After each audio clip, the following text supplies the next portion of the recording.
请问台湾有真侪美景，倒一个景点伫咧清朝的时阵，就是咱台湾的八景之一。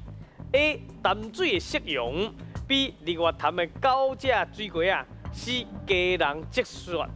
是你有40秒的时间，来，你南投人嘛，嘿，日月潭唔对啦，吼。比迄当阵清朝还袂有。还未开始啦，哦，一开始淡我感觉水是 A 呢。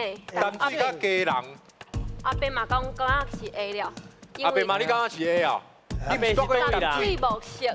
伊是台南人，毋过伊细汉在高雄，搁来甲台北做工课。淡水无色，还有对了我啊，因为家人咱会淡积水无色，吼。家人咱会积雪。家人的家伙嘛。上尾一个题目啊，上困难的应该上困难的。定定会想讲台北部哪有可能落雪落雪，对冇无？可能呢。冇可能是家人的。毋过咱爱听白。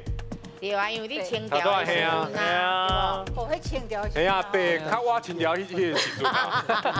你感觉安怎？淡水，伊感觉是唔过啊出名是淡水较出名。淡水较出名。我啦，家人啦，家人较出名。家人较出名。啊，淡水。无咱叫看下家人好无白啊？因为你嘛袂知影即题嘛吼。我决定我的答案是 C。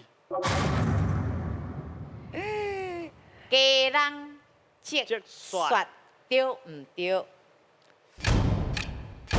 紧张啊！嘿，我咧想，你是要哎，老师，这是文献内面写的啦吼。是啊，家人古早是毋是会落雪？即马咱唔知啦吼。对啊，啊，因为气候是无共，我会记得囡仔时代有影是家人较寒啦。